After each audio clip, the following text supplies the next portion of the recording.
There's a huge fear, is there not, of these 15-minute cities which are being pushed or thrust upon us. There's a huge worry that we're going to be imprisoned.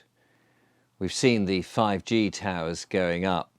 We know that there is a movement to get us off the road, to stop us travelling here, there, wherever we wish, and to contain us surrounded by cycle lanes and buses, and that our free will to move about and do as we please is going to be taken away. And this is a natural worry, and of course it is abhorrent that anyone would wish to contain us in some form of modern concentration camp.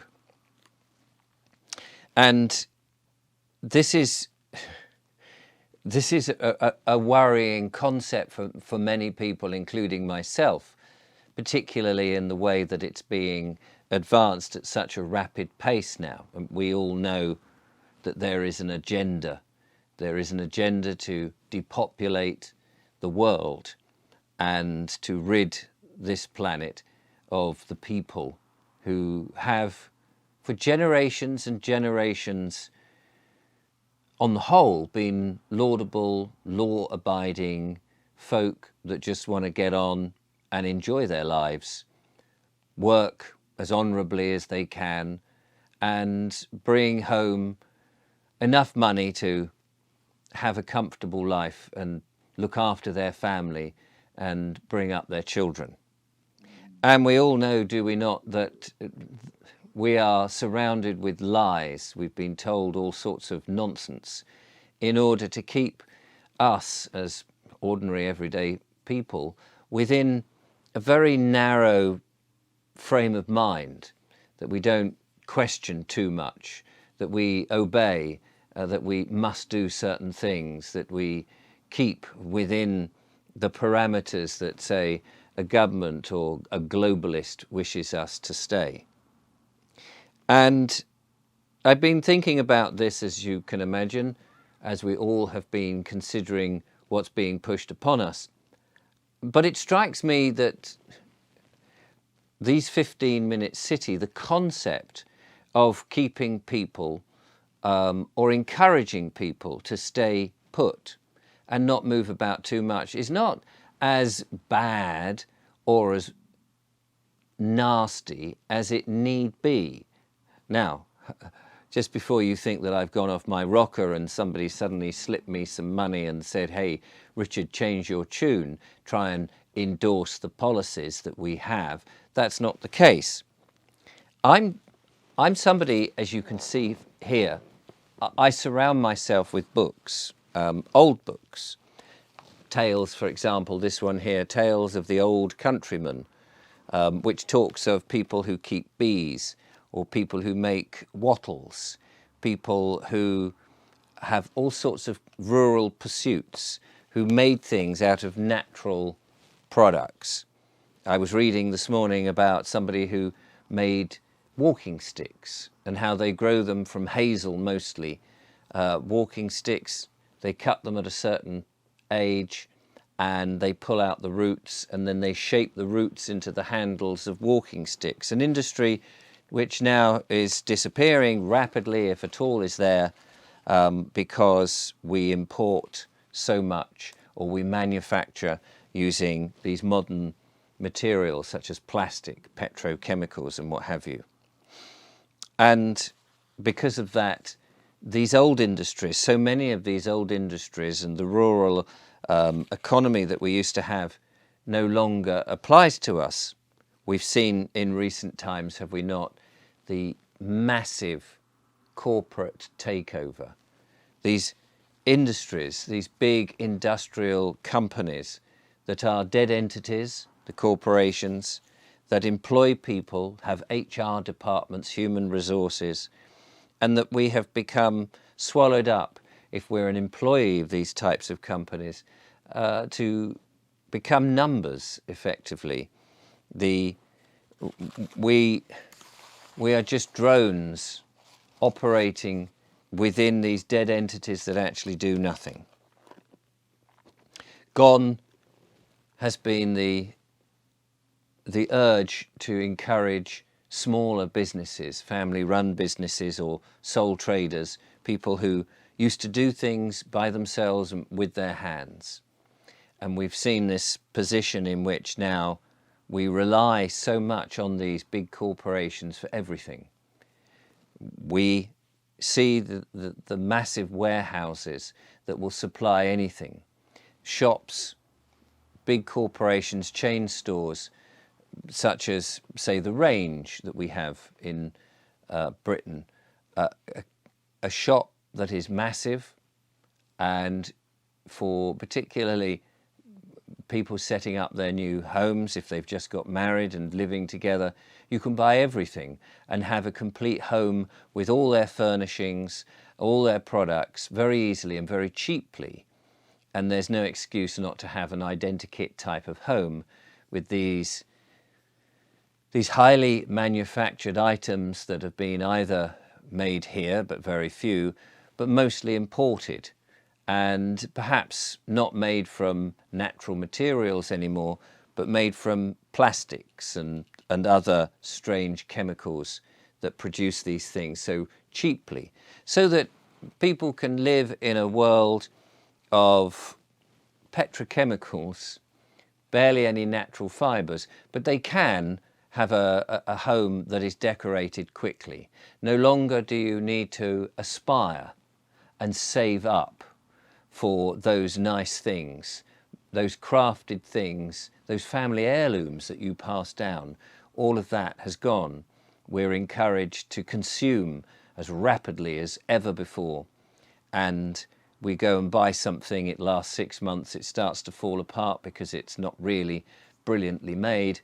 And then we're encouraged, because it's relatively cheap, and we're given the impression that we need to have something new and shiny and updated, and we'll find enjoyment and happiness by continually buying these things, and consequently we have to work harder and longer hours in order to find this so-called happiness from this very commercial type of world that we're living in, the world of commerce.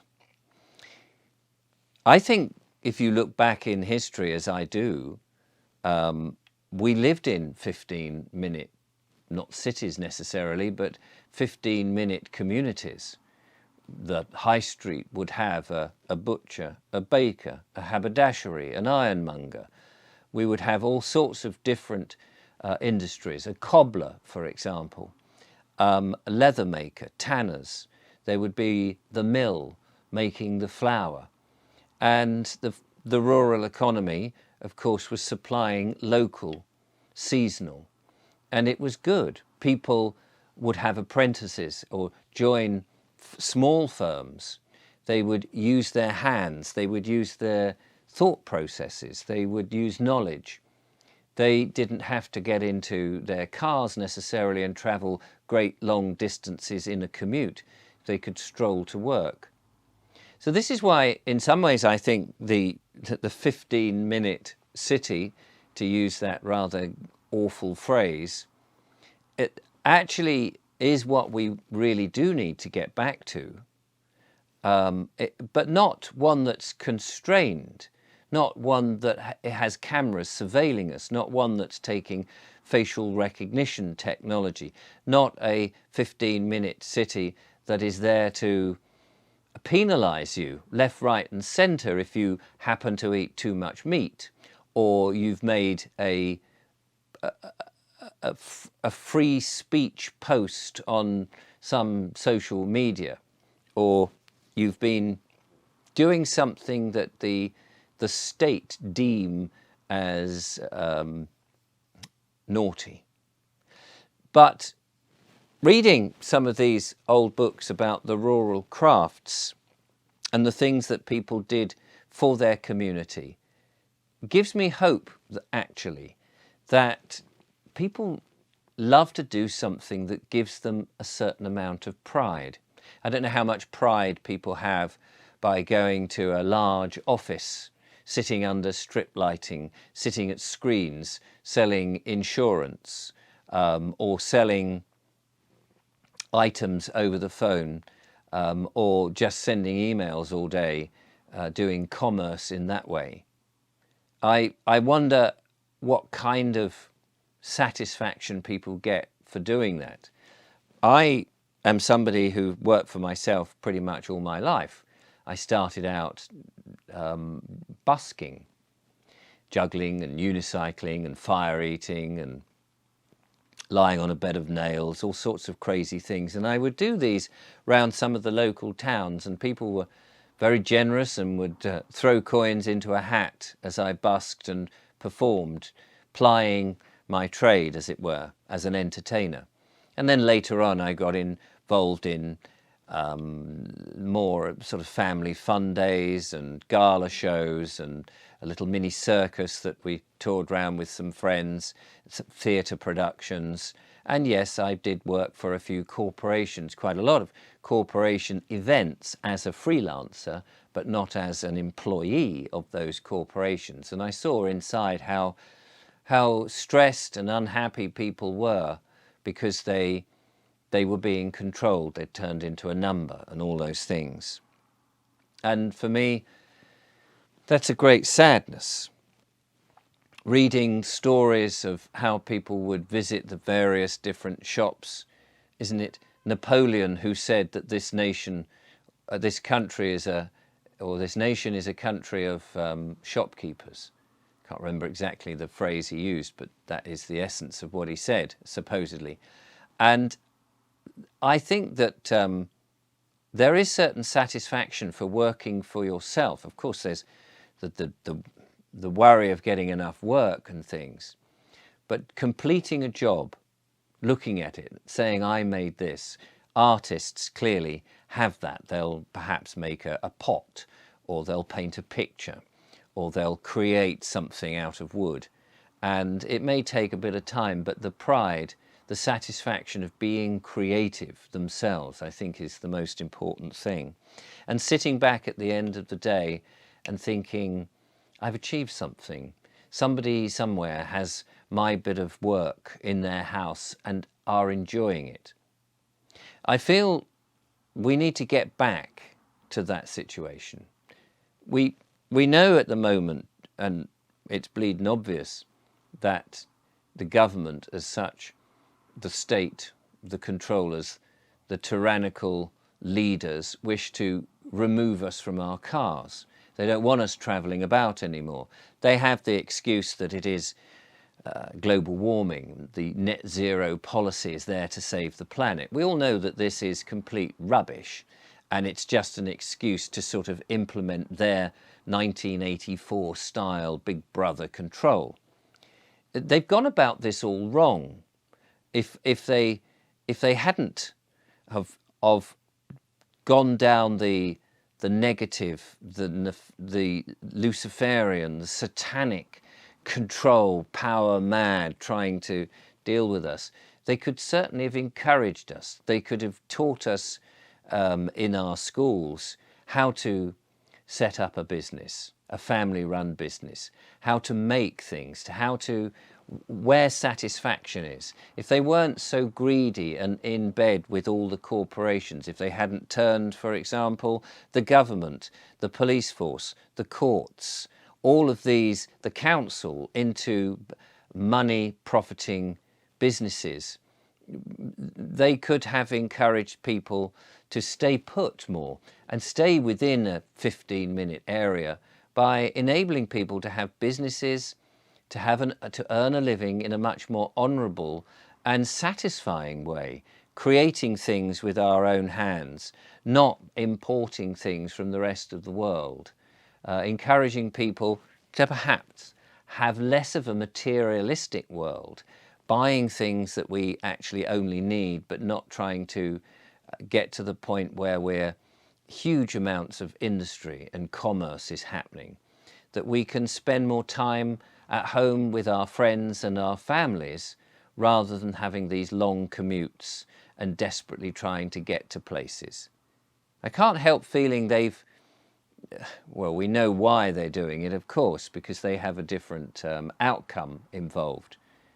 But when you look at these old towns and these old villages in which you had a marketplace and people brought their wares to market, and people came in and looked at things that were made, that people had a sense of place, they had a sense of pride, they put in their roots, they had a culture, they had their traditions, they had their customs, they knew their neighbours, they shared stories, they visited the pub, they got round the old piano, they had a sing-song, they enjoyed the municipal activities, the youth clubs, the bowling clubs, and various other activities in the town, that people were of one, and they helped one another, that they cared for one another, they looked after one another, and they lived within these communities which were close-knit, and there was a sense of pride, accomplishment, achievement, and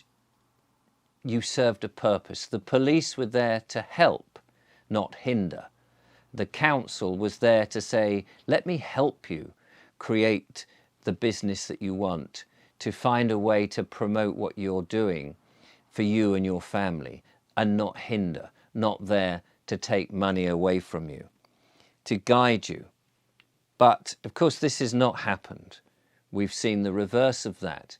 And whilst they paint the picture, of course, that our 15-minute cities with the surveillance and the 5G and the facial recognition and the digital IDs and the CBDCs are the things that want you, and will continue to build on rural land so that you can't get local and seasonal food, and the farmers, instead of growing food, are there to grow these commodities which are sprayed with poisons and are nutrient free, and the supermarkets which supply food that is basically not that good for you, containing loads of food colouring and artificial flavours and goodness knows what kind of other nasties that are being put into the food, that we're encouraged no longer to support the farmers and go to farm shops.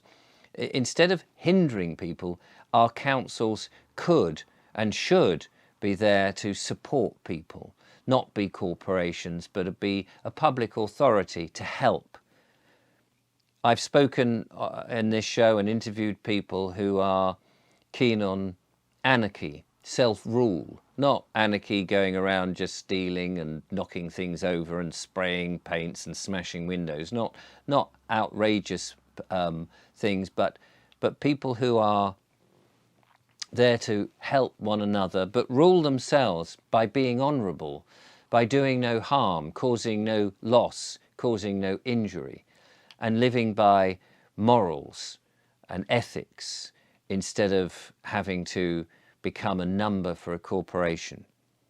I think we could get back to a time in which we live in a much more honourable, satisfying, beautiful place, if only we can turn our backs on these authority figures that are pushing us into these 15-minute cities, this modern way of looking at things.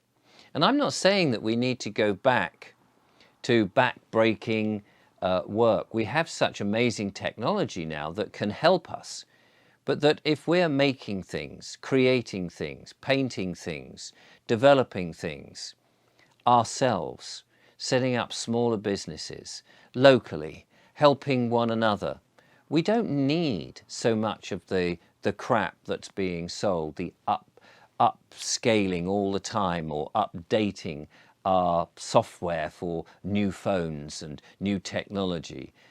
We want to see people interacting in the physical world with one another once again.